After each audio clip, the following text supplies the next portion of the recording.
Hi everyone, as you can see, there's a symbol right behind me. What is this animal? So naturally we call it pigs.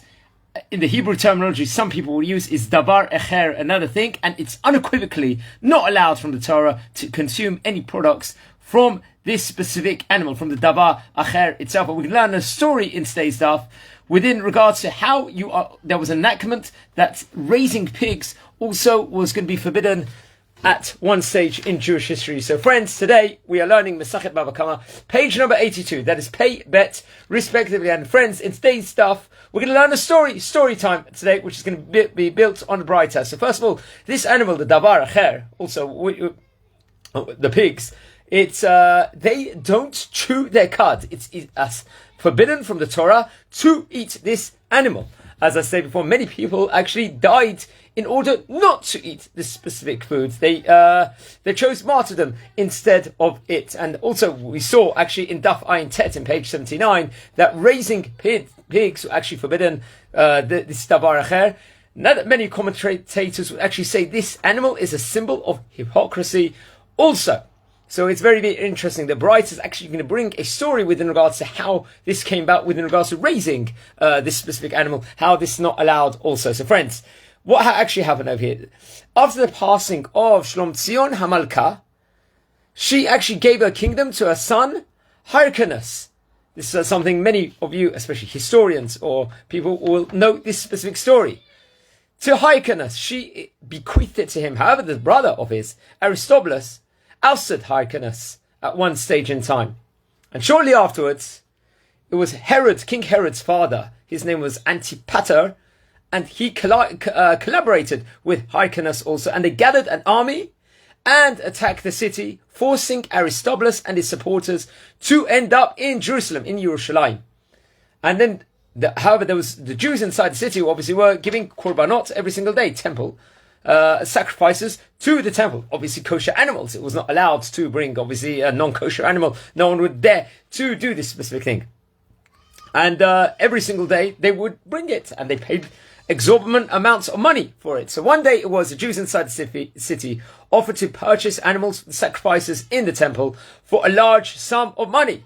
And many of the people over there, the Greek scholars, they knew that and many of the Jewish people also knew that it's a temple service itself, bringing these korbanot, is actually the schut that is keeping Jerusalem from being destroyed. How important it is. Torah, tefillah over here, korbanot nowadays is substituted within regards to tefillah, within regards to prayers. That's why many of the services, we say the korbanot tefillot. Also how important it is for Am Yisrael to have people learning Torah and to be davening, doing the avodah itself.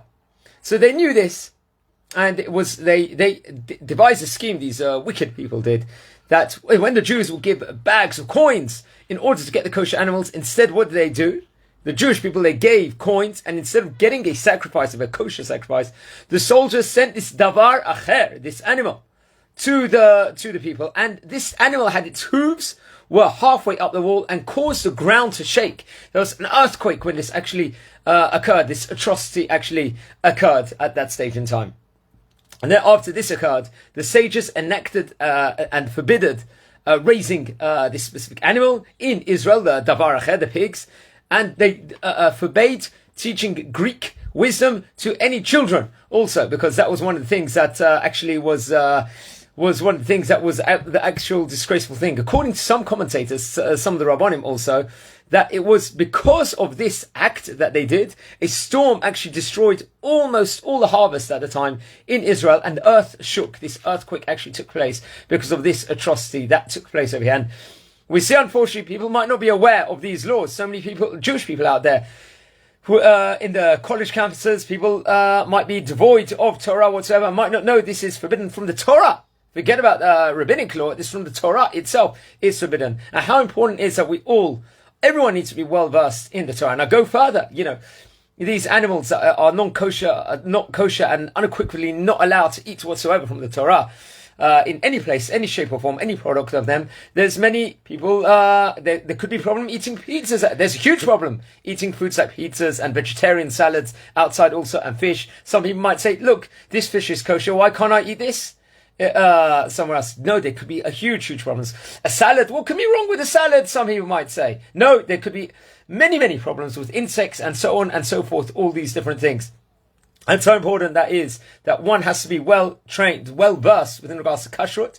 One should buy books on it, learn about it. These are just minimal things that everyone should stay from. And many Jewish people that might not necessarily consider themselves religious or even Orthodox would not touch these specific foods whatsoever. But kashrut itself is such a wide topic, and we've got to be very careful within regards to these laws. In fact, during the Aseret Yemei Teshuvah, some people will be strict enough to not even eat foods that have avkat chalav nachri, which are considered by many authorities 100% kosher, which is 100% kosher, but they would actually distance themselves and just eat products that are Chalav Yisrael. So it's very important to find a kosher stamp on all the food items that one is eating. Be well versed within regards to it. Study the laws of kashrut from a competent Orthodox Torah book and from a competent Rabbanim also.